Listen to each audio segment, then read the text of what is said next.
And the name of today is Take Away Hunger Day. It's a special focus once a year, isn't it, Robbo? That's right, yep. Where we say, hey, let's all work together as a vision family to make sure that these kids in Uganda, just $6 for a month's worth of food, and we make sure that they're not hungry, working with Feed the Hungry. That's right, exactly. So we're asking you, how many kids can you feed today? $6 feeds one.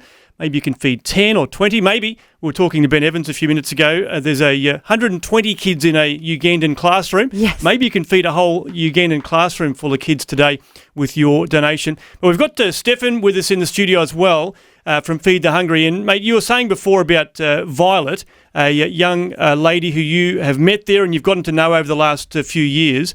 But tell us a bit more about her story. We're going to hear a bit of her sharing as well in a moment. But just give us a bit more of a snapshot on her life. Oh, she's 22 years old now. Wow. But she was 11 when she came to the camp back in 2013. So we've known Violet for quite a while and been able to help her advance into secondary school. And at university now, she's studying to be an accountant, which was her dream. And she's studying some law as well. Wow. But, we met her when she actually first came in with a couple family members, cousins, and then she came in with a group of children. Like I said, a lot of these refugees that come in, they're actually unaccompanied minors. They're children who are just running for the border, and they gather in groups as they go.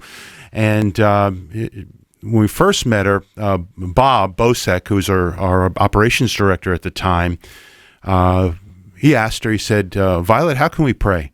How can we pray for you? What do you want to see God do in your life? And she said, I would like to know if my mother is still alive. Wow.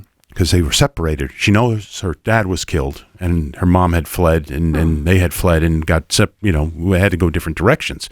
When soldiers show up, what the kids learn growing up in South Sudan during the time of war, which kind of ebbs and flows, is if you're at school, you don't come home. If you're out trying to gather something, or if you're fetching water, or no matter where you are, you don't come home. You just start going. When you hear gunshots, when you see soldiers, if you see things burning, if you hear screaming, you just go south. You try to get to Uganda.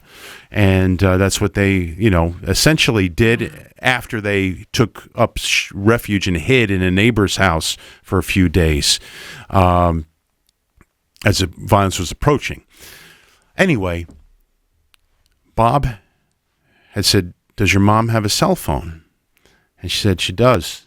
Do you know what her number is? I do. So he took out his phone, and what's her number? He dialed her number. It rang, and then it picked up. And Violet's mom said, hello? And Violet recognized the voice. She started crying. Oh, wow. The mom recognized her daughter's crying. Violet, and they started to talk, and she knew she was okay. So God answered that prayer right on then. the spot. And so we're talking about her at 11, right? That's something at 11, and that's something we've done through the years as we've connected with Violet. It's kind of a thing. Violet, how can we pray? What is it that you're asking God to do? And every time she's shared that, we've been able to pray. And one time was, I want to get into. She's a brilliant young lady. We, speaks several languages. She helped us with translations. One of the prayers was, I want to get to a better school. The schools here are just not good enough. And we prayed, and she then went to was able to get released from the camp to go to a boarding school that we're able to sponsor from. And so God has answered her prayers along the way. And again, one of the most powerful things I've heard anyone say was when I asked her, what does this food mean to you? What did this food really do for you? What did it mean to you when you came to this camp? And she said, this food allowed us to dream again. And I shared that before, but yeah, powerful story. And we've seen that long arc now of a young girl who had lost so much, was traumatized, so scared, brought to a place where she found refuge, a hot meal, people that loved her, an ability to get educated, ability to think about the future, and now look where she is. Her dream is to help and to serve and to give back and to help rebuild the nation of Sudan, where she came from. That's amazing.